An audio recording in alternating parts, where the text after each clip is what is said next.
It's 7 o'clock, time for our regularly scheduled council meeting. Mike, would you please call the roll? Collier-Wise. Here. Helwig. Here. Holland. Here. Humphrey. Here. Price. Here. Sorensen. Here. Ward. Here. Wilson. Here. Mayor Powell. Here. Would everyone please stand for the Pledge of Allegiance? I pledge allegiance to the flag of the United States of America and to the republic for which it stands, one nation, under God, indivisible, with liberty and justice for all. Thank you. Item 3 are the minutes, April 15th special meeting and April 15th regular meeting. Approval? Motion and second to approve minutes as printed. All in favor signify by saying aye. Aye. Opposed, no. Motion carries.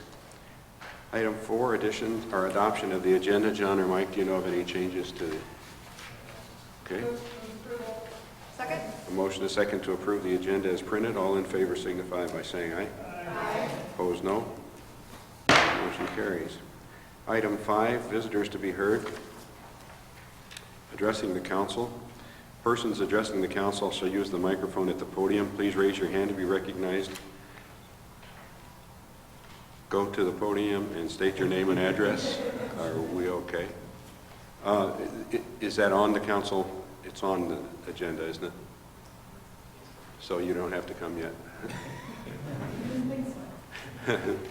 Items not on the agenda. Members of the public may speak under visitors be heard on any topic not on the agenda. Remarks are limited to 5 minutes and no decision will be made at this time.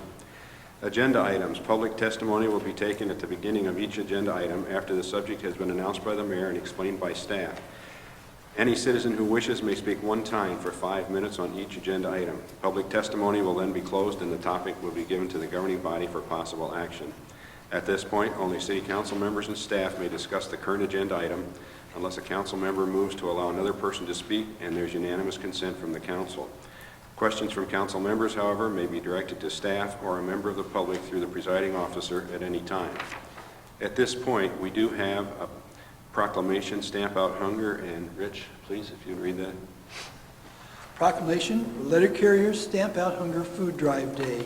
Whereas hunger affects millions of people nationwide, including children, seniors, and military veterans, and whereas Vermillion Community Food Pantry shelves filled for winter holiday giving are bare in late spring, and whereas school meal programs end in summertime, children must find alternative sources of food, and whereas the Vermillion Community Food Pantry assisted 8,799 individuals during 2018, and whereas every year on the second Saturday in May, letter carriers across the country collect non-perishable food as part of the nation's largest one-day food drive, distributing the donations to local food banks. And whereas the Letter Carriers Stamp Out Hunger Food Drive is just one example of how letter carriers work to make a difference in the lives of those they serve. Since the pilot drive was held in 1991, more than 1.5 billion pounds of food have been collected. And whereas we recognize all letter carriers for their hard work and their commitment to their communities, all of the food collected in our community stays in our community, and we support carriers' efforts to help those in need in our community. And whereas the National Association of Letter Carriers continues to work to end the challenge of hunger in South Dakota through its 27th annual Stamp Out Hunger Food Drive, now therefore, we, the governing body of the City of Vermillion, South Dakota, do hereby proclaim Saturday, May the 11th, 2019, as Letter Carriers Food Drive Day in the City of Vermillion and County of Clay. We encourage the citizens of our community to support the food drive by placing non-perishable food items in or near their mailbox on Food Drive Day. Your letter carrier will pick them up while delivering the mail, and together we can help to feed our hungry. Dated at Vermillion, South Dakota, the 6th day of May, 2019. Thank you, Rich. Now, Mary. Yeah.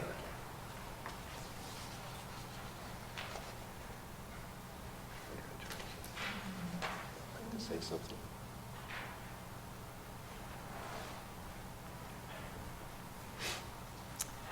We appreciate the proclamation on behalf of the City Council and the Mayor and look forward to the postal drive, and we are eternally grateful to the Vermillion United States Post Office carriers that are helping us out on Saturday, and the community, who always does an amazing job of helping us fill our shelves through this drive each year. Thank you. Thank you, Mary. Is there anyone in the audience that has a topic that they'd like to bring up that is not on the agenda? A topic that is not on the agenda. Seeing none, anyone on the council have a topic not on the agenda? Okay, then we will move on to public hearings.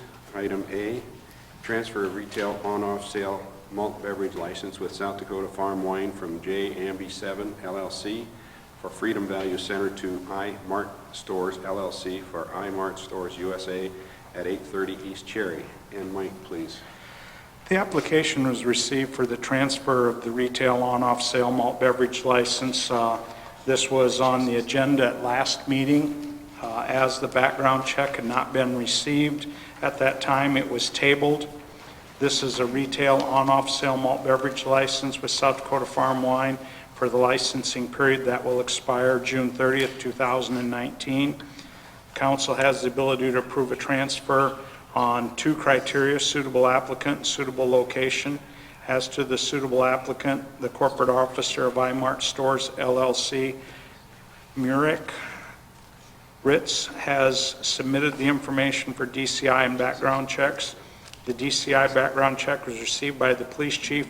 His memo states there's no information to preclude the transfer of the license to the new owner. With respect to the location criteria, the 830 East Cherry has had a license issued there at that location in the past. The transfer fee of $150 has been paid, half of which would be retained by the city. Administration would recommend approval of the transfer of the license unless input from the public hearing provides additional information. Included in the packet is the notice of hearing and the police chief's memo. Mike, do you happen to know which order is his name? On the front page, it has Muwafaq Rizak, and on the police report, it's Rizak and Muwafaq. Do you happen to know which?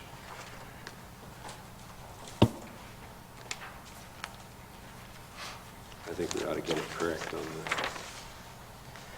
The way he filled it out is Muwafaq Rizak on the first name and last name on his officer, in the same way on the application here. So we'll go with what's on the front then. Yep. Okay, anyone in the audience that wishes to speak on this topic? Seeing none, council? Move approval. Second. Motion and second to approve the transfer. All in favor signify by saying aye. Aye. Opposed, no. Motion carries. Mr. Mayor, could I ask a quick Tom, question in certainly. between here for Mike?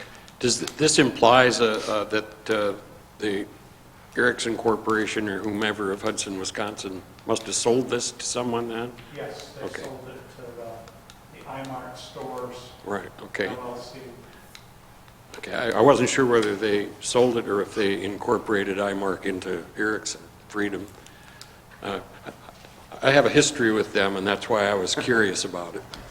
My understanding is that it was purchased by the new owner corporation out of Illinois, I think it is. Okay, thank you. Certainly.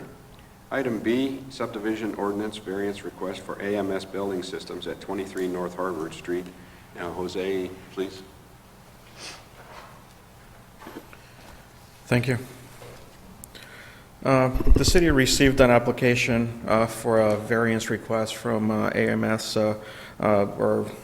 AMS building system, from now on AMS, with regards to the street access to 23 North Harvard. The petition was received on April 22nd. What the applicant is requesting from the city is variance from the strict interpretation of the subdivision ordinance. Right now, the subdivision ordinance requires that if a person is going to be constructing a driveway or street access on a local street, that access has to be at least 40 feet from the crossing street's right-of-way line or property line. In this instance, the new driveway would be 18 and a half feet. I do have here a quick aerial, I guess, to show what the, oh, there it is. This here would be Harvard, this would be National. The lot in question would be this one here. It's obviously vacant. It's been vacant since 2015.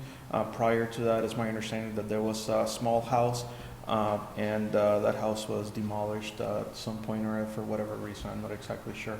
But it was demolished. The house was put in place, and the basement was not completed, and then the city requested that the house be demolished or moved.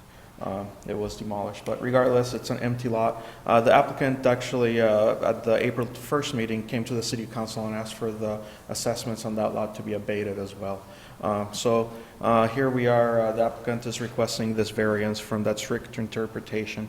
The subdivision ordinance, like I said, does require that access cut to be 40 feet. But however, it doesn't also allow for a variance process. And that variance process essentially just requires us to publish a notice on the paper and have this meeting. There's certain items that the council needs to look at as far as if a variance could be awarded or not. And those are essentially five items. The first item, and I listed them on the agenda, on the memo for you. I'm just going to very briefly go through them right now. But essentially, you have to look at if it's unusual surrounding topography or shape of the lot. Even though this lot is very square, which actually it's kind of unusual for a lot, it makes it difficult, especially for a corner lot for construction. It's also very small. It's only 70 feet by 70.5 feet by 71 feet, if I remember correctly. When you start putting all the setbacks that you have, front yard, rear yard, side yard setbacks, you might actually end up with a very small footprint for a house. For example, rear yard setback is 25 feet. So now from that 70 feet, you take 25 feet off. Now you have much less, and then you also have the front yard setback, which sometimes is also 25 feet or 20 feet, depending on which side you're talking about. So that buildable area gets very small very quickly. So it's a difficult lot to construct. Another item that we have to look at is if it can only be applicable to this property, or if there's other within the entire city where this would be applicable. The variance, in all honesty, could be applied to a few other properties within the R2 district. And that's due to the case that most of the R2 district within the city it's built out as an older part of town, so you have what we like to call a lot of records, which are typically 44 feet wide by 150 foot deep. So obviously it's very skinny lot. Even though we don't have a lot of those that are empty, we still have few. I would assume that we have probably around 10 that this variance could be applied to. Another item, if it's based on a financial considerations, well, it's not a secret. It's the applicant's a builder, right? So yeah, there are going to be financial considerations. But even though that's the case, staff does feel as if the applicant has actually tried numerous times to fit the ordinance without actually requesting a variance. We do have, if I can find it, we do have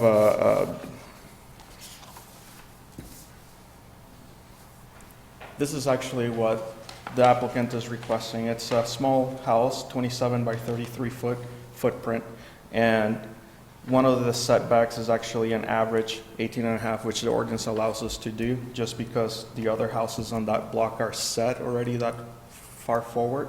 Same thing on the south side. That house is set closer than the 25 foot, and so we are allowed to have an average 23.5 feet. So even with that, we still are it's still a small lot. But regardless, the applicant's original application was, or the very beginning of the conversation that we've had with the applicant was actually to face this north. Well, everything was set for that type of construction with a driveway actually on the west side of the structure. That wasn't going to be working, so we've actually talked to the applicant about seeing if we could flip the driveway to the east side but still face it north. That still wasn't going to work very well, because now you have the rear yard of the house actually facing Harvard, which is not very desirable. So then we rotated the house again, and we went through a couple, maybe 2 iterations on that, and this is the best solution that we were able to come up to. Another item that the council needs to look at if it's going to be detrimental to the public, the allowance of this variance. The answer, I mean, you could obviously say yes. All driveways are detrimental to the public in general. You have, every single time you have a driveway, every book that I have considers a driveway an uncontrolled intersection. You might not think about it, but here you have a sidewalk, you have a street, and you have people with vehicles backing in, backing out, going over pedestrian ways and so forth. So yeah, the chance, I guess, for an accident is always there. And frankly, driveways are, in the city anyways, are probably one of the highest. We do have a large number of accidents that occur at driveways, whether it's pedestrian against vehicle, bicycle against vehicle, or car against car. But regardless, we do have to provide access points to the community and to the citizens. So one of the ways that we try to do that and mitigate that number of accidents is actually by controlling the location of the access points, which is why our ordinance has that 40-foot minimum distance on local streets. The fifth item, which I guess in this instance I don't think really applies, would be if this is groundbreaking kind of stuff. Well, no, we're talking about a driveway. It's nothing earth-shattering about it. Again, the proposed variance would allow the contractor to construct a residential structure in a parcel that has been vacant since 2015. This is difficult. It's a difficult lot to construct due to it being a small corner lot, as I've shown. With all that being said, staff recommends granting the variance to AMS Building Services. Excuse me, Building Systems. Just a point of reference, this variance would require a 3/4 vote from the entire membership of the council. So it would be a 7 yes, I guess, if the variance were to pass.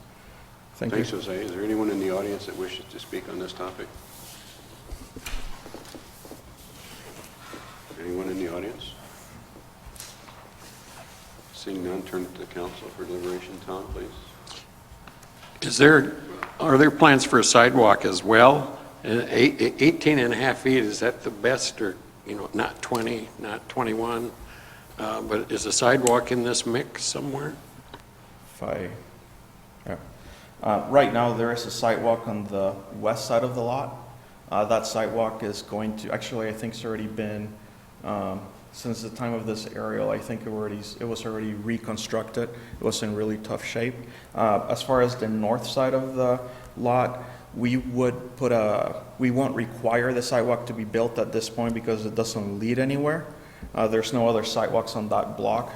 However, we do make a note within the building permit that at some other point the council or staff or whatever the case may be may require a sidewalk, and the contractor's on the hook for it at that point. And is it your understanding that the parking lot that we had talked about earlier this year across the street to the west, the inlet and outlet of that will remain on the north, or are we going to have a driveway somewhere? Nope. I haven't seen the plans for that yet. No, we actually went through that, not with the council, but with the church, I guess, at one point or another. And the understanding is that they're going to be leaving the access points where they are now because they do not want to approach the council and ask for a variance. So, yeah. Thank you. Mm-hmm. Further comments from the council? Yes, Steve? Could you put The other drawing? This one? No, the photo, the aerial. Oh, please. yeah. So could you, on there, could you draw for us where the driveway is proposed? Or sketch invisibly? Or point. Or point? Right, okay. So we cross Somewhere the... plus or minus 50 feet. So it would cross over the sidewalk, Yeah, obviously. yeah, just like gold driveways. And it would be yeah. very close to the intersection, so that's the concern. Yes, that right? would be the concern. In your opinion, the house is not very large, so how many people, 3 or 4? My understanding, Yeah, 2-bedroom house? yep, my understanding is going to be a 2-bedroom house with a one-stall garage. There's the garage. The main floor is going to be mainly just living space, and the second story is going to be the 2 bedrooms, laundry area, and a bathroom, full bathroom. I don't think it has a basement, no.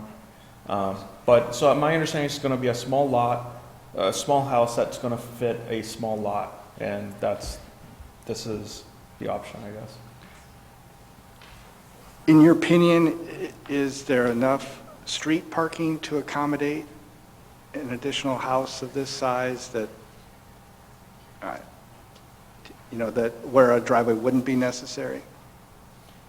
Well, part of the problem is that you would almost be required to have a driveway, because that's part of your parking that we do require for houses. Okay, so So we are required to have a driveway someplace? Yep, we require, even if it's a residential structure, not for rent, we do require parking.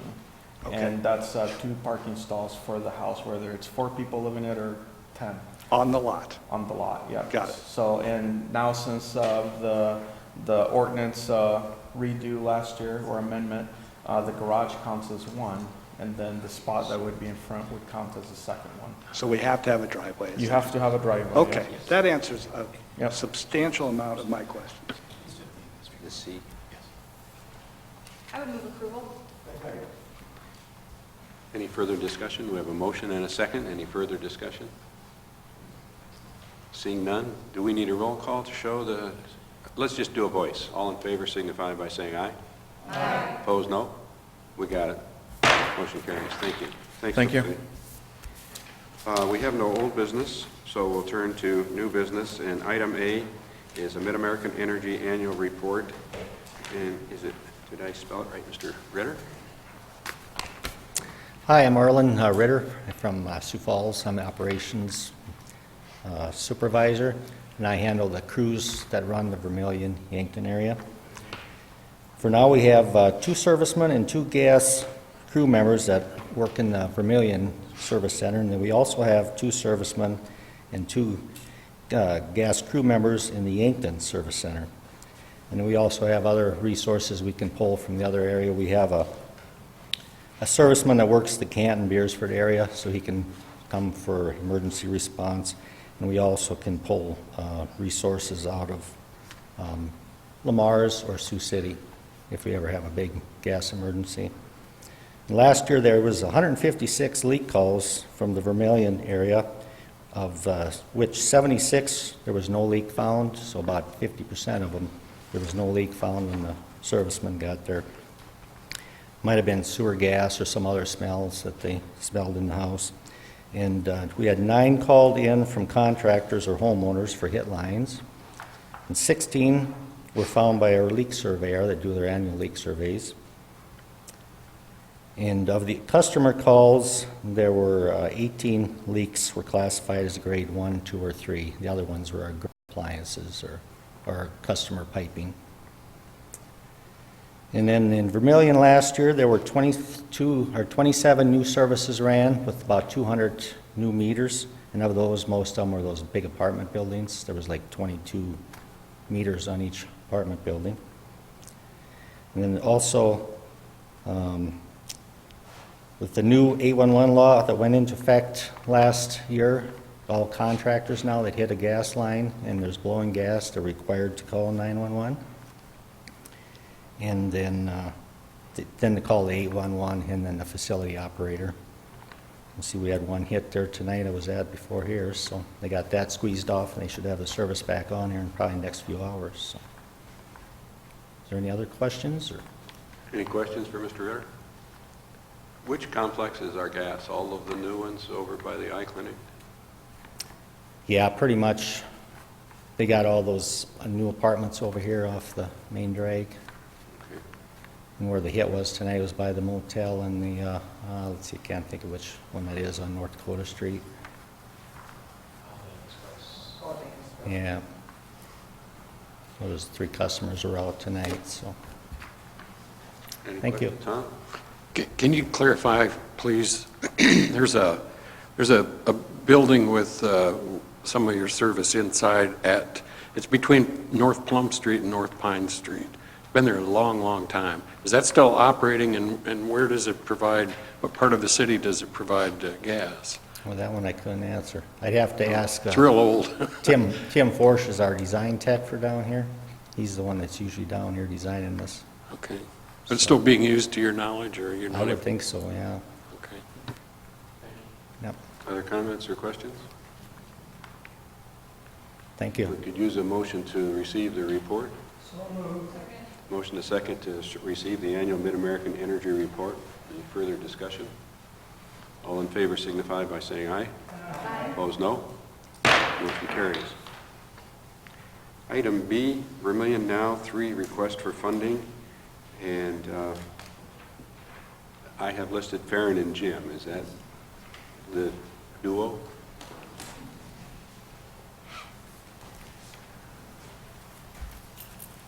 I'll talk first. Thank you. Farron and I are here tonight as co-chairs of the Vermillion Now 3 campaign that we've been talking about. We're joined tonight by Chairman of the VCDC Board of Directors, Jamie, who's in the back. Also joining her is President and CEO of the VCDC, Nate Welch. In addition to that, we have members in the back from our Vermillion Now 3 leadership team. We also have a couple members from the VCDC board. With that, Farron. Good evening. Thank you again for taking the time to consider joining us and continuing to move our great community forward. It's an exciting time in Vermillion. As we've discussed the past few months through various discussions and meetings, I think the progress we've had in our community has shown that by investing in our prior capital campaigns has proven to be a very worthy investment.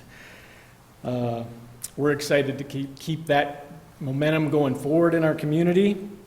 And tonight, on behalf of the Vermillion Chamber and Development Company, the leadership team that we've put together to help with our campaign, the co-chairs, Jim and myself, as well as current and prospective investors, we'd like to ask the council formally for their investment into the Vermillion Now capital campaign in the amount of $550,000.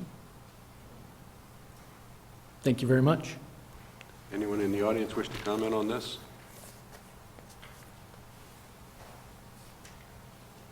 Turn it to the council for deliberation. Certainly. Kelsey. In the past, I believe our pledge has been split between cash and in-kind. Have we discussed how we would split that this time around, or is there a request from the committee on how we'd want that to be split? If we could request how it was split, we'd like to have 300 in cash and 250 in kind. If you want to do more in cash, we're all about that as well. So. I think it'd be appropriate for us to ask our city manager to help us with where the funding could come from. You were ready for this, weren't you? Sure. So in the memo, it kind of explained how the two Vermillion, the first Vermillion Now effort and then Vermillion Now 2, how we split those. In the most recent one, or the current one, for Vermillion Now 2, we did a 50-50 split. And so that amount, just to refresh, was $500,000 for the Vermillion Now 2 effort. And that one you did split between the two respective funds. So the Bed, Board, and Booze, or the BBB, is the cash that was referenced. And typically, when you provided that, we take that amount, divide it over the 5 years, and we make one payment. In this case, it's been $50,000 a year. Actually, it's on your list of claims, I think, tonight, if I remember right, is the $50,000 for the 2019 pledge. So that's the cash that was spoken of. The in-kind is cash when there's a project. So that is, we take that out of our second penny fund, which is supplied by sales tax. And we, since that money, per our ordinance, is for capital type items, be it roads, streets, physical infrastructure that way, what we've done is we've held that money until such time as there's an eligible project. And then we go through a process of basically exchanging checks where we make the Vermillion Chamber whole for that money. So we hold that money until there's an eligible project, and then we pass it to the VCDC. Typically, you, as the City Council, also approve that particular project. A couple of those that come to mind, early on we did some work, some electrical infrastructure work related to Masaba's expansion. Commerce Street was constructed that way. The water and sewer lines that will serve the Nebraska National Music Museum Preservation Center that was constructed through here. So those are a couple of the items that come to mind with that. I guess the challenge is, a sales tax fund, a penny of sales tax is about $1.9 million for the community. Our bed, board, and booze, since that's an unlimited basis, that generates around $350,000 a year. And then you also, as you know, the lion's share of that goes to the general BCDC support, currently at $250,000. And then the National Music Museum, WHO, we provide some funding for that out of there. So, the challenge just becomes the smaller pot of money, how much you take out of there. So those are, I guess, to answer the question, that's a little bit of the background on it in terms of how you want to set that up. Thank you. Council, further discussion? Yes. So for John, then to further clarify, if the request was $300,000 in cash over 5 years, that would be an increase of $10,000 per year from $50,000 to $60,000. So I guess the question would be, is that sustainable with an increase of $10,000 per year? Depends on how much as a community we eat, drink, and stay in motel rooms, right? I say that from the standpoint of it varies from year to year. As the council knows, the state has acknowledged that there's an error in our bed, board, and booze collection. And so the 2018 ended down, and 2019 started down. We believe that they've corrected it because the March numbers are more in line. So going into this budget year, you had about 14,000 of bed, board, and booze that was not committed. And that's with the 250 to the chamber, the 15,000 to the respective museums, 3,500 for fireworks, all the some sculpture program, sculpture walk, we have some money for that. So it just depends a little bit. If that number stays up, you can afford that. Like I said, you just went into this year with only about 14,000 unallocated. So now that they have found the problem, is it your understanding that they're also going to rectify and go do the backlog on that? I just want to understand where we're at. I wish I could answer that question. Mike has been pursuing them and trying to get them to correct it. And the best that we've gotten is that they have acknowledged an error and that they're working with the taxpayer to have those, to correct the issue. That's unfortunately as much information as we get. I'm hopeful that someday Mike will say that he just got a nice deposit or we got a big check. I would caution you that your 18 numbers, now that we're into May, the books in 18 are closed. So your 18 BBB is going to be an anomaly. Our collection was, let's see, Mike, 335, just under 335,000 that we brought in, versus we usually bring in about 350 to around 350,000. Certainly. I guess when I was originally reading the memo, it seemed like the second penny was maybe a little bit tighter, and so it seemed like it would make sense to put the greater balance onto the BBB side. Would you feel more comfortable with a 50-50 split? Or, because that's kind of what I was thinking originally that you were saying, was that it would be better to put the weight of it over on the BBB side instead of the second penny side, and now I'm not sure if that's what you're saying. Why? I'm looking at all eyes on me. I would say. You got the numbers. Can somebody help That's me? over there. Mike's got the numbers, man. Let me. If we do 300,000 now, the bed, board, and booze, I do believe that is sustainable with the current amount that we bring in. I'm not doing my job if I don't say to the council, you will have less that you'll have available in that fund for other projects that might come along. So, and I'm going to go back a couple of years ago when we had the South Dakota High School Football All-Star Game come to the community. We provided some seed money for that. That amount was small, but we wouldn't be able to do a lot of small projects like that. So hopefully that number will continue to rise. I think that you can support 60,000 a year out of that fund. I just want the council to understand that you will have less latitude to either consider increases to the organizations you have there or to fund additional ones. Tom? John or Mike or both, is this an immediate kind of decision, or do we have time as, you know, and it'll roll over into like summer budget time when we set policy by setting budgets?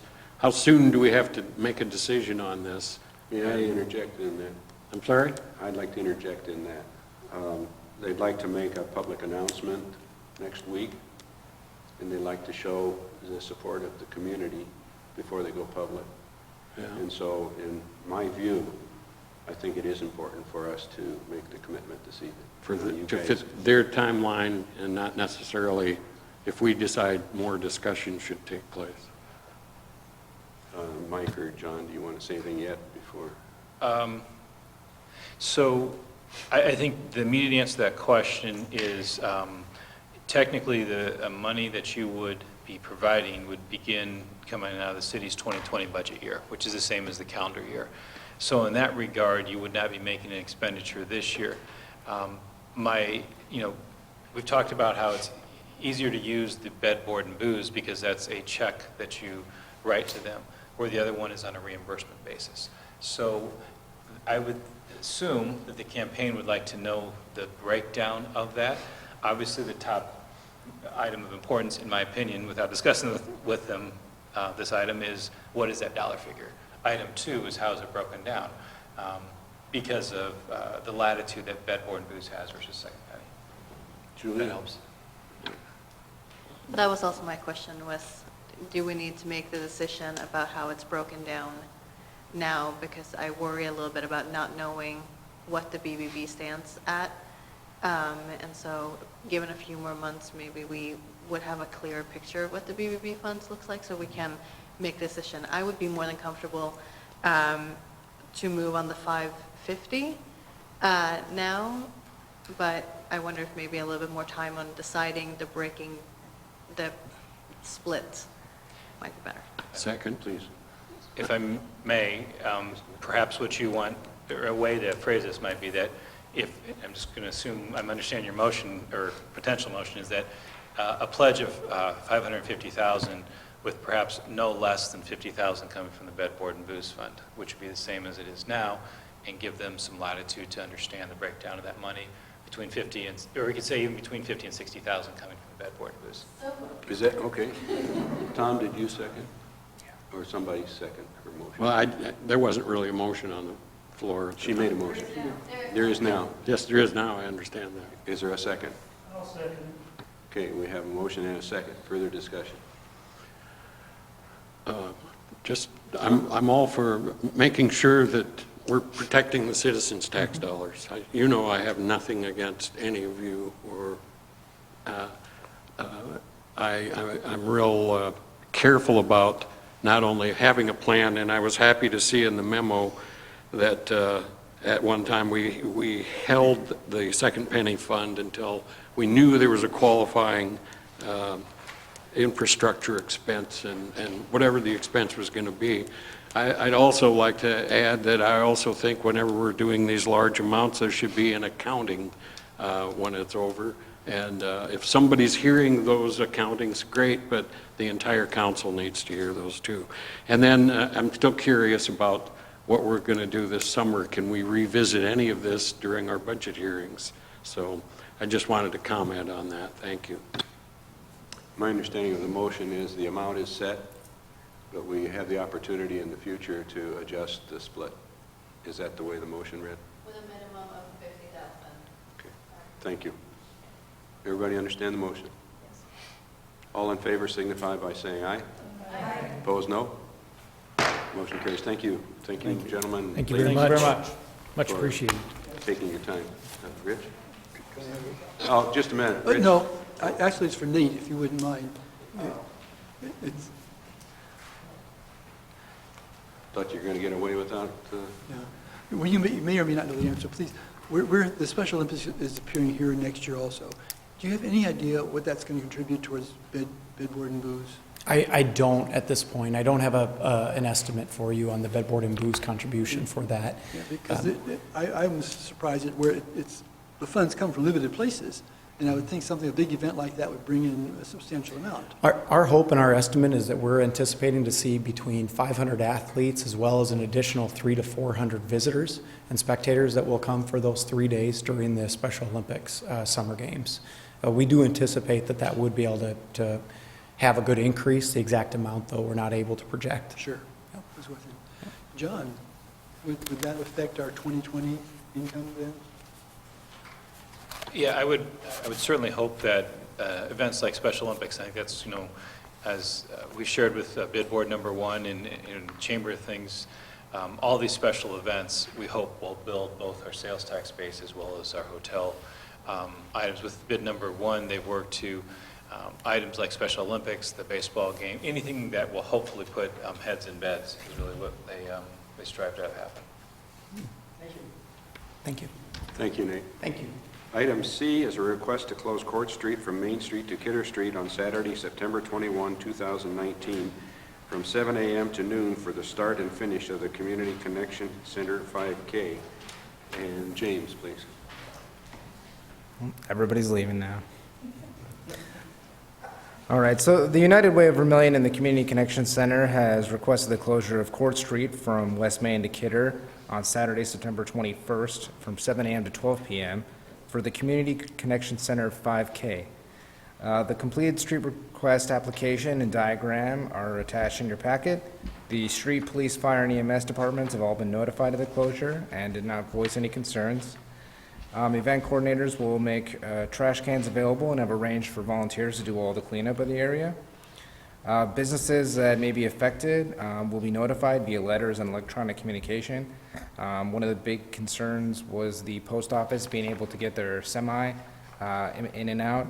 And so the representative for the event contacted the post office, made sure that they were okay and that their route worked for them and that they could get their truck in and out. And the post office did respond saying that they were happy with the agreement that had been worked out and that they have no concerns about this closure.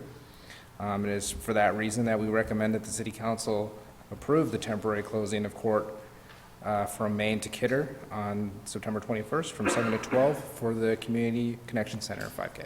Thank you, James. Council? A motion and a second to approve the request. All in favor signify by saying aye. Aye. Opposed, no. Motion carries. Thanks. Item D, Human Relations Commission appointments. We are fortunate that we had city applicants for the Human Relations Committee appointments. We have 2 spots on the 3-year term, and we have 1 spot on the university or higher education term. I asked each of the council members to give their voice on this. And so for the 3-year term, it's Shannon Cole and Wendy Hess. And for the 1-year student term, it's, did you say Jolly? Yep. Omar for the 1-year student term. And John, if you would let all the people know, and I want to thank the council and I appreciate the citizens applying for this position. So I guess I can move that we accept these people for those terms. Will anybody second? Second. Motion to second to approve. All in favor signify by saying aye. Aye. Opposed, no. Motion carries. Thank you, John, if you'll take care of that. Yes. Resolution to accept DENR Tire Recycling Grant Award. Is that Mike? Yep. In December, the Department of Revenue contacted the city landfill about a grant to provide 80% of the cost for tire disposal program for Clay and Yankton counties. The grant would allow residents, but not commercial contractors to drop off tires at the landfill at a reduced price during the grant period. The landfill then will contract with a vendor to remove the tires. DNR will reimburse the landfill for 80% of the tire disposal costs. Tim Taggart worked with a representative of the Yankton transfer station and figured out tire program dates running from May 13th to June 19th would allow for a period to collect these tires and then allow time afterwards to get a bidding done to get the tires removed. The grant proposal was discussed at the Joint Powers meeting with the recommendation to go forward with the grant and reduce the tire disposal cost to allow for some funds to make up the matching requirement for the grant. The South Dakota DNR Board at their March 29th meeting offered the city a grant of a sum up to $64,000 or 80% of the cost for the waste tire disposal. The resolution has been prepared to accept the DENR grant and authorize the city manager to sign this. Later on the agenda with the landfill rates, we've also temporarily put in place to reduce the waste tire disposal fees, since we're getting a grant to cover this, to encourage people to get them tires brought out to the landfill or the Yankton transfer station so they can be properly disposed of. Administration would recommend adopting the resolution to participate in the DNR grant for disposal of tires. Mike, is the consumer then responsible for the other 20%? What you'll see on the next item on the agenda, we've proposed, currently a car tire is $3, and so we reduced it to $1. It's not exactly 20%, but we're not making change out there for them. Truck tire was $6.50, reduced to $3. A larger tire, $11 to $5, so that we would hopefully get in some of the money to make up that 20% for that. Okay, thank you. Council? I move approval of adopting the resolution to participate in the grant. A motion to second. All in favor signify by saying aye. Opposed, no. Motion carries. Thank you. Item F, resolution adjusting landfill rates. John? Thank you. Back in 2017, the Joint Powers had a cost of service study done where we looked at the rates at all three facilities, our recycling center, rates and operational costs, the recycling center, the landfill, and the Yankton transfer station. And we did have one rate increase following that. And we've been taking a look at those rates in terms of not only our landfill transfer station, but also area landfills, and making sure that we have enough funding coming in to purchase the equipment and the operating costs there. So this attached resolution has come out of the discussions at the Joint Powers Board. They did make a recommendation, but it's up to the respective governing bodies to actually adopt any rate changes. And the Yankton City Commission did adopt the rates as are referenced in the memo. Part of this is real easy. It is the reduction in the tire costs that you just talked about a few minutes ago. So part of this resolution is to put in place from mid-May to mid-June the reduced tire cost. The other part of it would be a series of 3 rate increases effective July 1st, 2019, July 1st, 2020, and July 1st, 2021. The increase would increase the rates in Vermillion at the landfill by $2 a ton. And on those same dates that Vermillion goes up by $2, Yankton would go up by $3.50. Part of that is one of the items the cost of service study brought forward is there's about an $8.64 or 34-cent charge. That is the transportation cost, to take that waste and move it from the Yankton transfer station to the landfill here. And what we've been trying to do is recapture that amount, or at least accumulate that $8 roughly in transportation costs, recover that. If you will, the Yankton volume helps our landfill have enough volume to be operational. And so there's a balancing act amongst the respective entities in terms of what we charge there.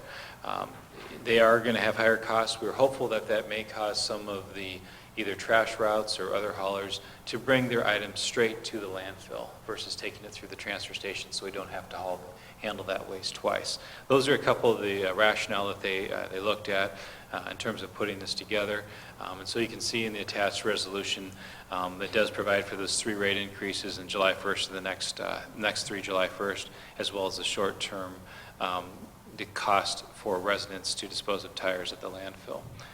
Be happy to answer any questions, but staff would recommend approval of the resolution. If I understood you, Yankton has already approved? Correct. Okay. Council? Second? A motion and a second to approve the revised rates. All in favor signify by saying aye. Aye. Opposed, no. Motion carries. Thank you, John. Item G, capital improvement plan. John? Thank you. So this is an item that annually we work through with staff, we work through with the city council to develop a capital improvement plan. It doesn't mean that everything that we put on the plan is going to happen, but it becomes the direction that we believe are some of the projects that the city council and the community would like to see done and accomplished over the next 5 years. And while we did try to correct all those errors in the copy that's before you, I found 2 more. One is there's an error in the math for the armory. We must have removed a project and didn't change that. So the armory total for 2022 is off that way. And then the library, we talked about this, but it did not get budgeted. They need to replace the security gates at both the Church Street entrance as well as the parking lot entrance. It shows in your capital improvement plan that that's a project for 2019. But we did not budget for that project in 2019. So that is still shown on your plan there. So I'm anticipating that you will see that in the 2020 budget. So in case you're wondering why, are you seeing that again? That's why it's back, as we still had an error on those 2 pages. I would just take a moment here to talk about some of the larger projects that the plan shows are on the docket to potentially happen in 2020, and that will certainly be after council has a chance to review these projects in more detail. Funding mechanisms are identified for some of them, and it's also budgeted for. But a couple of those major projects that right now we're looking at doing in 2020 would be our downtown infrastructure plan. Our bid board number 2 is researching that project. They're working hard on trying to put together a funding mechanism for that as well as a plan. In fact, it will be the subject of your, again, be the subject of your noon meeting on May 20th as they are wrestling with that plan. Annually, we put money into our streets. There's some pavement treatments and maintenance around $152,000 next year. That's what we're looking at right now. A lot of the projects that you as a council accomplished are a multi-year plan. This year was the final year of our LED streetlight conversion program. But next year would be the 3rd year of our AMI meter conversion, and that's where we're putting in the meters that can be read and in some cases turned on and off from the office here for our water and electrical meters. So that would next year be the 3rd year of it. We're doing this year we're basically doing, I shouldn't have done this, north of Clark Street to the north city limits, I believe, or from Plum Street east all the way north, I believe, is the section that we're doing this year. So east of Plum, I think, will have been accomplished hopefully by the end of this year. The electric meters are well ahead in terms of getting those installed. Some of the water nodes we're waiting, they're back-ordered right now. We have some additional work around our storm sewer. Next year we're looking at the Brooks Industrial Park project. We have a series of projects in our parks. The Lions Campground, to do some renovation work there. Prentice and East Barstow, some of those park restroom projects that we continue to work on. Not very glamorous, but certainly an essential item that we need in our parks. Library materials, we annually budget some for that, include that. And then we also have a multi-year phase project, depending on the department, it's either 4 or 5 years to replace a number of our public safety radios. So those are just a few of the larger projects that you'll see or that impact the public directly. So just kind of give you a heads up of some of the things that we're looking at. Be happy to answer questions in the capital improvement plan, but we'd recommend approval of it as a planning document for future budgets. Thank you, John. Questions for City Manager? Tom? Just a comment, and I'm sorry if this is off base, but it's timely for today. We had an excellent presentation at the noon meeting by our intern about sustainability and ways we can try to improve some of this. Have we ever, or will we ever, look into things like, he mentioned this, ground tires for certain areas that could be used, and I've also been asked about crushed concrete because it's a hard surface, but it still drains water and it doesn't create so much runoff. So when we talk about our capital improvement plans, I'm hoping we kind of look at other options too. Sure. Thank you. On the crushed concrete, we do a little bit of that right now. That we'll have contractors periodically come in and either we'll take that crushed concrete and they will use it as base materials. A few years back with that company, because I can remember the 2 different spots where they were grinding it at. So we have used that. We haven't necessarily, it's been more of road base, if anything, that we've used it. In some cases, they've taken it away and used it in their projects. And then the crushed tires, I know different states have experimented, and maybe Jose has a little more knowledge of trying to blend that into their some of their asphalt projects, the utilization of that there. I don't know that we have looked at that. The tires that we've talked about a little bit tonight, very well, that may be the fate that they end up in, which is fine. But we've not looked at, I don't know that we've had a big enough project that we would be able to take those tires and reclaim them and reutilize them here. But it may be something to look at in the future, having a contractor utilize a certain amount of reclaimed tires in a street project like that. Okay. Let's see. Do we accept, we need to move to accept the SIP report? Motion and second to accept the capital improvement plan. All in favor signify by saying aye. Aye. Opposed, no. Motion carries. Thank you. Item H, an agreement to construct public infrastructure by private development with G.A. Hahn Development, LLC, owner of Lot 2, Block 1, Madison Park Edition, City of Vermillion, Clay County, South Dakota. And Jose, please. Thank you. Sorry, just trying to get ready here. J.A. Hahn Development actually owns this property, or this large parcel. It's roughly about 30 acres. Right now they're looking into developing this parcel or tract of land within that 30 acres. Their plan is to construct a large multifamily development. It would consist of 4 apartments, similar to the ones they have in the south side. They're the same owners. And within those 4 apartments, it would be actually have enough space for about 90 occupants. So it would be fairly large, I guess, for us, even in comparison to the heights or the quarters. But along with that, they would also have to construct Roseville Street, along with all the infrastructure that would be required in there, and that would be water, sanitary sewer, storm sewer, street, sidewalks, and street lights. What we typically do when a developer comes to town, whether it's a local developer or anybody, we usually give them 3 choices. And I kind of point them out, I guess, within the memo itself. First choice that we typically give them is that the project can be done by the city, and then that cost associated with it, construction costs, and then a fiscal fee of 8%, then it's assessed to the property owner. The second choice that we give them is that, again, the project is assessed. We hire a contractor, but we also hire a consultant to do the design of the project, and then we assess to the property owners the cost of the project and the fee of the consultant. And then the third option that we give them, which typically people don't take, is that we let them do it all. However, the catch is that they have to do it per city standards. In this instance, the J.A. Hahn, they actually chose to hire a consultant and do the entire project themselves, which is great.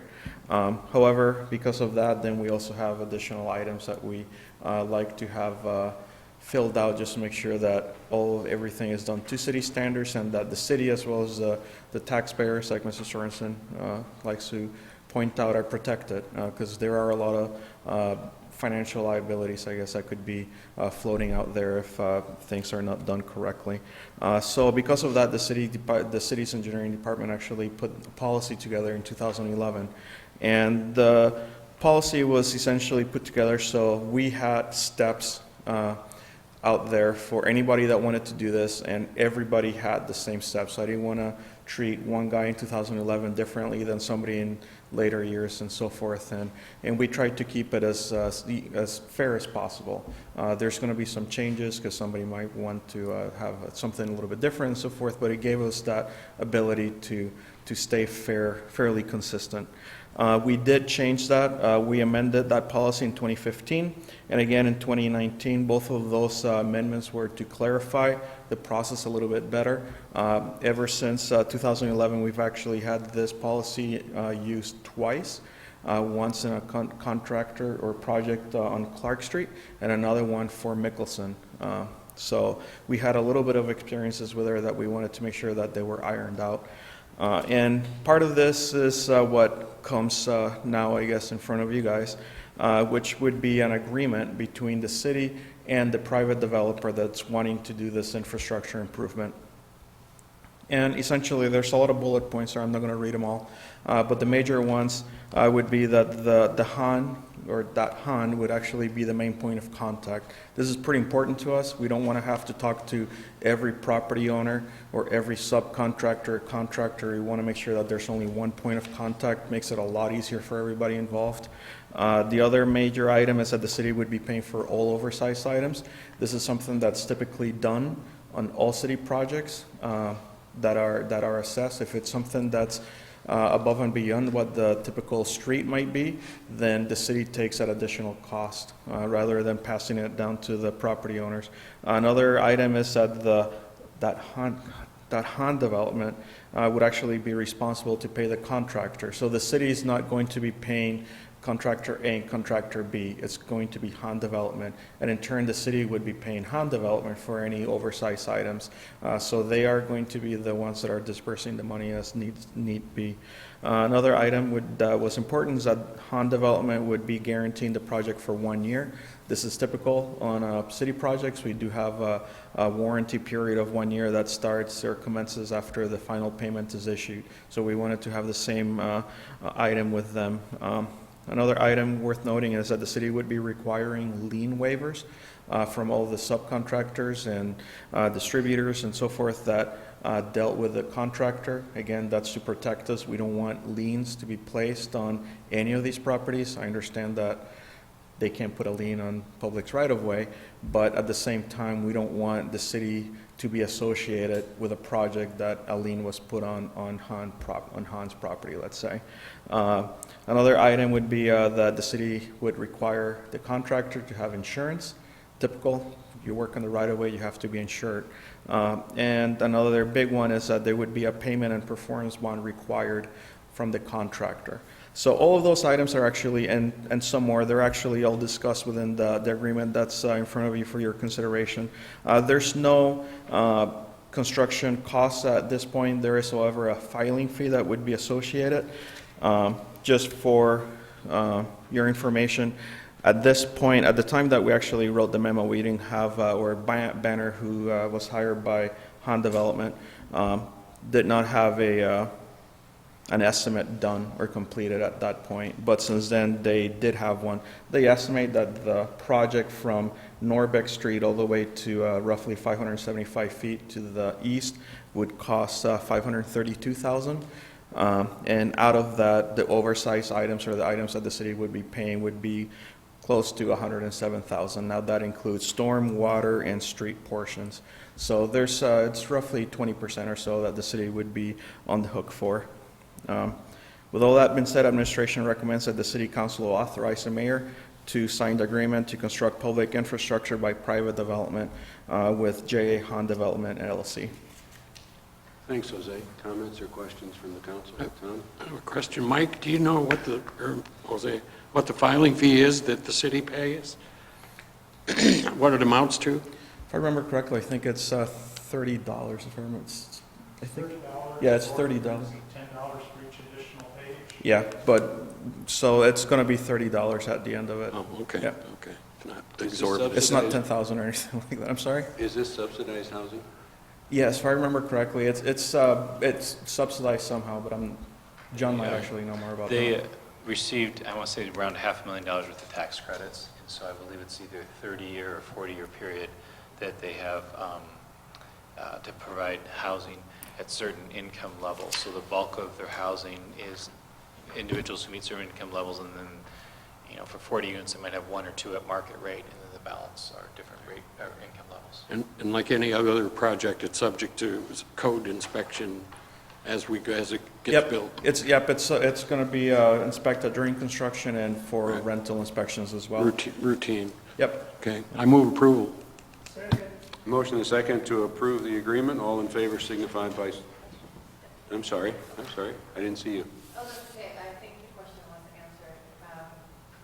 Sorry, my question was, in terms of ensuring that this project was done correctly, if we are doing some oversight checks throughout the project, or only at the completion of the project to ensure that, Nope, we are actually going to be hiring. Part of the fee that we would actually, or part of the cost of the city would be incurring, would actually be hiring consultant to help us with inspections, especially the cement treated base portion. And then throughout the project, then the water department would be there to inspect the water construction, sanitary department or wastewater would be there for that, and then we would also be there throughout the whole process to make sure that it's done correctly. And if something is not done correctly, do we have some stipulations of how much time they have to correct it? Yes, I have done this in the past. We either go there and tell them to please fix it, you're out of order, or whatever the case may be, and if they don't, we have actually issued stop orders, and they do not like that, so, yeah. Great, thank you. Okay, anything else? We have a motion and a second. All in favor signify by saying aye. Aye. Opposed, no. Motion carries. Don't go away, Jose. Nope. Item I, developers agreement with G.A. Hahn Development LLC, owner of Lot 2, Block 1, Madison Park Addition, City of Vermillion, Clay County, South Dakota. Okay, thank you again. This is similar to the previous agreement, but essentially the other agreement is us telling them nicely, hey, these are the rules and this is what you have to follow. Now, this is the hammer that comes after. So if they don't follow the rules or they decide to, we're done with it, we're only going to put the water and, do something about it, then at that point we say, well, now we have a developers agreement that the council can actually exercise at any time. And we're going to talk to the council, and we think that this would be a great time to exercise that developers agreement. So then at that point, we can actually use the developers agreement along with the payment and performance bond that they agreed on previously, and we can have the project paid by them and done without it being a big legal issue. So it's just, I don't know, making sure that everybody does what they need to do when they say they're going to do it. Move approval. A motion and a second to approve the agreement. All in favor signify by saying aye. Aye. Opposed, no. Motion carries. Thanks, Jose. Item J, grant application checklist for design of hangar taxi lane reconstruction at Harold Davidson Field Airport. You're still here. Yep, I'm still here. All right, so the latest capital improvement plan shows that the city will be having a fairly large project over at the airport, which would be the hangar taxi lane improvements. The hangar taxi lane, like that drawing within the packet, it's actually the little road, I guess, that goes around the hangars on the north side of the entry to the airport. The council actually approved or gave permission to the mayor to sign the pre-application checklist back in November of 2018. This here is the actual grant application checklist and not the pre-application checklist. But regardless, it's just another step that the FAA requires to make sure that they are aware of anything that's happening within the airport. It's very similar to the pre-application checklist. It's just that in this application or in this checklist, there's just a couple more items for them to be aware of. One of them would be the funding. So at this point, there's no financial consideration. However, in 2019, so later, the budget we have budgeted roughly $2,700, which would be the 5% fee for the city's consultant. Administration recommends authorizing the mayor to sign the grant application checklist. Thanks again, Jose. Council? Second. A motion and a second to approve the grant application checklist. All in favor signify by saying aye. Aye. Opposed, no.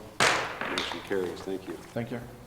Item K is the Utilities Committee report on small cell ordinance. And John, please. Thank you. Well, if you want something to read, you're welcome to take a copy. So back in March, and over the course of last year, we've had a couple different conversations about this. But in March, we had a couple of representatives from Verizon that attended a noon meeting, and we talked a little bit about, does the city want to adopt an ordinance or try the master lease agreement type approach, which some cities have done. And so that item was referred to the Utilities Committee. Did I miscount on that side? Okay. So that item was referred to the Utilities Committee, and they had two questions. The first one that they decided on was whether or not they wanted to pursue an ordinance or go the master lease agreement about. And after some discussion, they decided to pursue the ordinance. And we did have comments from Verizon with respect to the ordinance that the municipal league had developed over the course of 2018. And so they directed staff, the city attorney, to have a discussion with Verizon about their comments and see if we could work that out. So we did that during April, and then last week the Utilities Committee met again and went through the feedback that staff had received from Verizon, and then we had recommendations with regard to how to develop that. So we are still waiting. Verizon, from our conference call, had two sections, Section 1 and Section 10, that they wanted to offer some potential language to. We've not yet received that. So at this point in time, I guess we'd ask that the council accept the report of the Utilities Committee to adopt or move forward on adopting an ordinance, and then we will work to refine that ordinance. I think probably what you have is probably 95% or more there. We're waiting to see the last couple comments that Verizon wanted to offer. Once we receive those, have a chance to review those, then we'd bring an ordinance forward for the city council to consider. Comments or questions for John?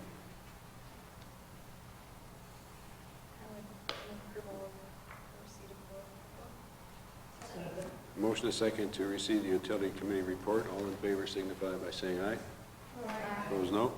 Motion carries. Thank you. We have bid openings, Anderson Street improvements, Main Street to Clark Street, and Jose. Thank you. First bid opening that we have, as you mentioned, is the Anderson Street improvements from Main to Clark. November 2018, the council approved an agreement with Banner Associates for the design of the reconstruction of that portion of the street.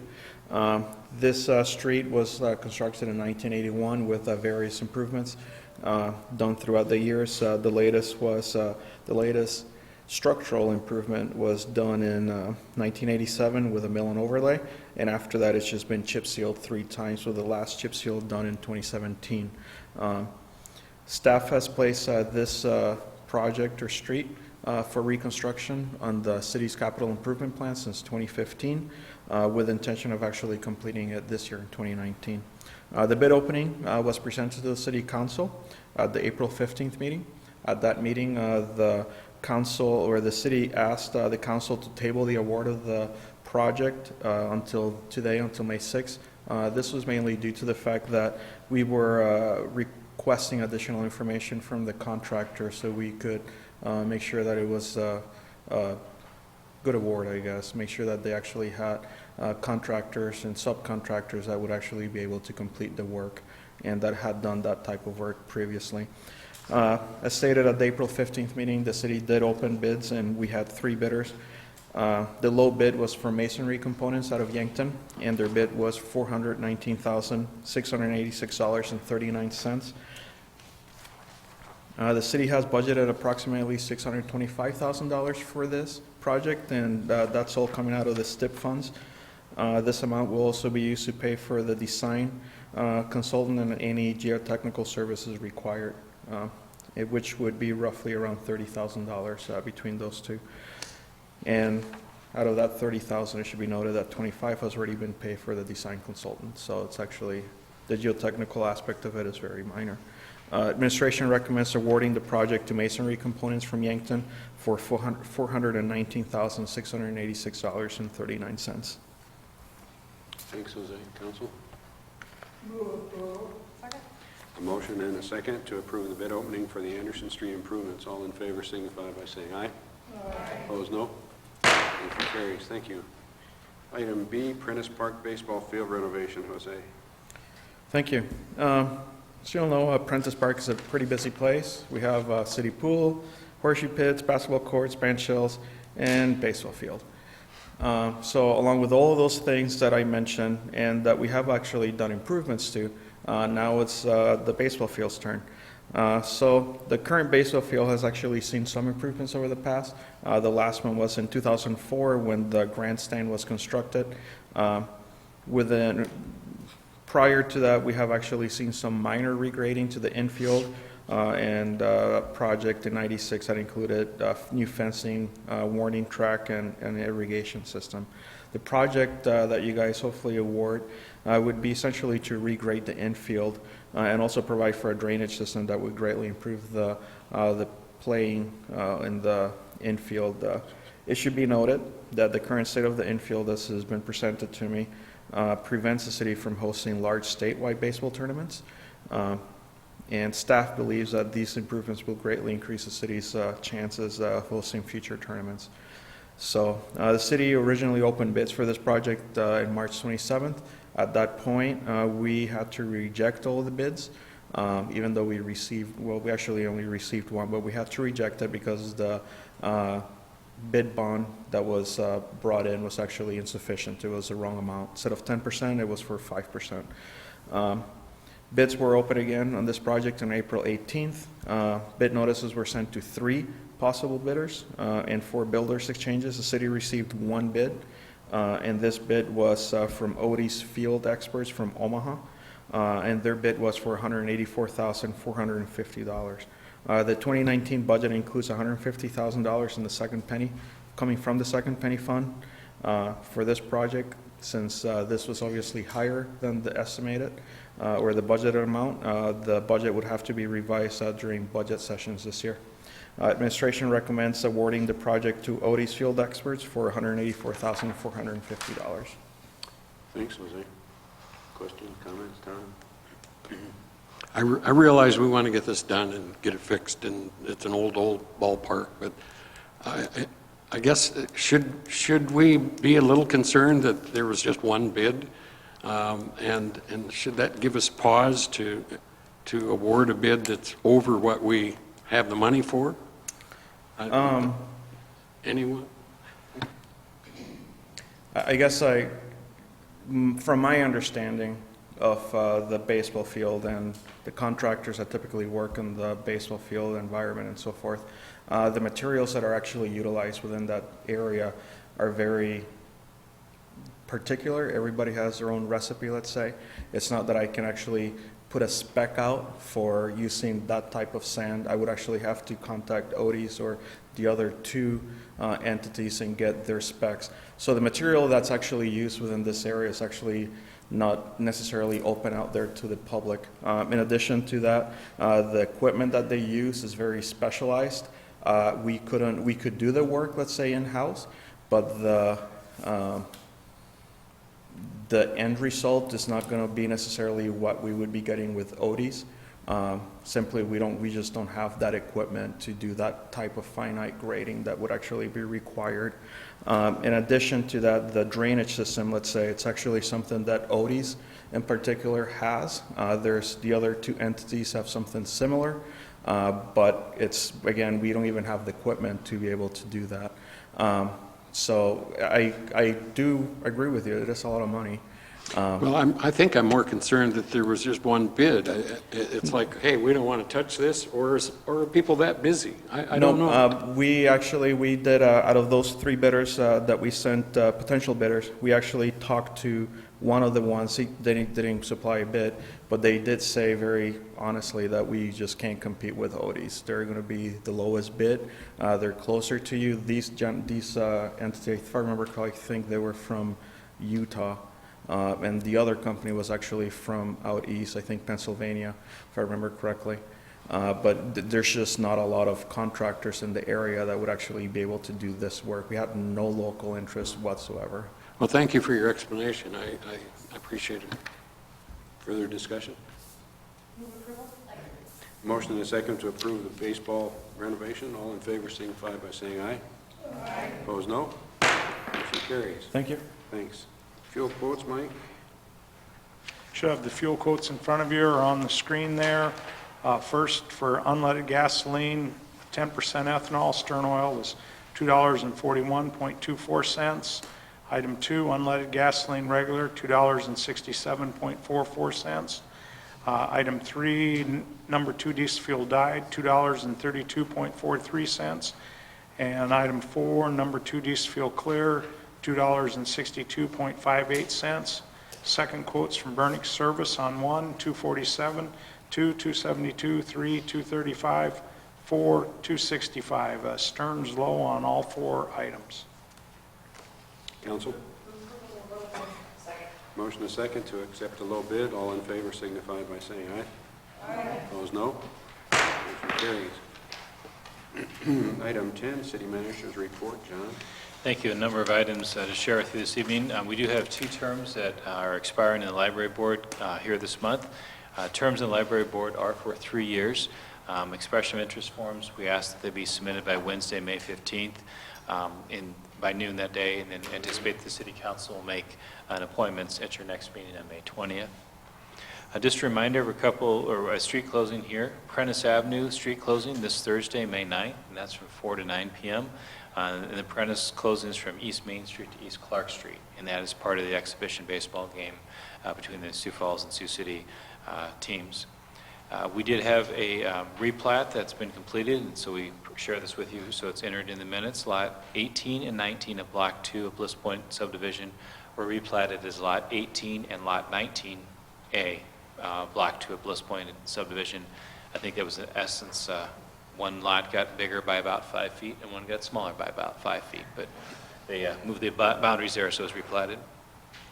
Next Tuesday, May 14th, South Dakota Department of Ag Forest Health Specialist, Dr. John Ball, he's going to be here in Vermillion in the City Council chambers. He's going to be talking about the emerald ash borer. He'll be speaking that Tuesday, May 14th at 6:30 p.m. That same week, on Thursday, May 16th, the Special Olympics are coming to town, and you talked a little bit about that last time, I believe it was. We had the street closure, the rolling barricade. Just a reminder that is on Thursday, May 16th from 5:30 to 6 p.m., and we'll go from Radigan Platts here on Main Street to the SCSC over on campus. So we'll be going down Main Street and up Dakota Street. It's a neat event to watch. We encourage people to come out and watch it. Just realize that it's going to be a little bit of a traffic issue, I think, during that time period. There's about at least 20 law enforcement vehicles that we anticipate will be part of that rolling barricade. So great time to come to the downtown area along the route, but maybe park to the side and walk over to one of those 2 streets to see it. Next Monday, May 13th, the Planning Commission does have one of their regular meetings. One item on their agenda, they've been working diligently this year in some of the definitions for the zoning codes, and they will be having a public hearing to receive input on those items. So next Monday, May 13th, 5:30, Planning Commission. And then finally, I guess a little bit like humans, there is a kennel cough outbreak in our community. And so as part of that, we're going to be closing the Cotton Park Dog Park starting tomorrow at 8 a.m., Tuesday, May 7th, and it will remain closed until Monday, May 20th, in hopes that the sick dogs are a little more separated and that other dogs are not becoming ill. That was done in consultation with some of the area veterinary specialists here. So Cotton Park Dog Park will be closed from May 7th to May 20th so that the sick aren't together.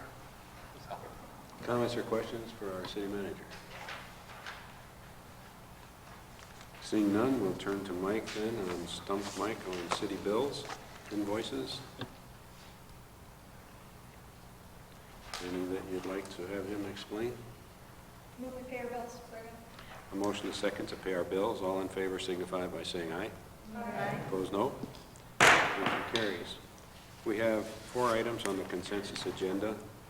Item A, set a public hearing date of May 20, 2019 for renewal of retail on-off sale malt beverage and South Dakota farm wine licenses. Item B, set a public hearing date of May 20th, 2019 for transfer of retail on-sale liquor license from Brian Engelman to BACT Group, LLC for 914 North Dakota Street. Item C, set a public hearing date of May 20, 2019 for a special daily malt beverage and wine license for the South Dakota Shakespeare's Festival on or about June 6 to 9, 2019 at the Prentice Park Bandshell. And item D, set a public hearing date of May 20th, 2019 for a retail on-off sale malt beverage with South Dakota farm wine license for Patel LLC for Little Italy at 831 East Cherry for the period ending June 30, 2019 and for renewal of the license for the period ending June 30, 2020. Move approval of the consensus agenda. A motion is second to approve the consensus agenda. All in favor signify by saying aye. Aye. Opposed, no. Motion carries, Steve. Second. Motion is second to adjourn. All in favor signify by saying aye. Aye. Opposed, no. We're adjourned. Thank you.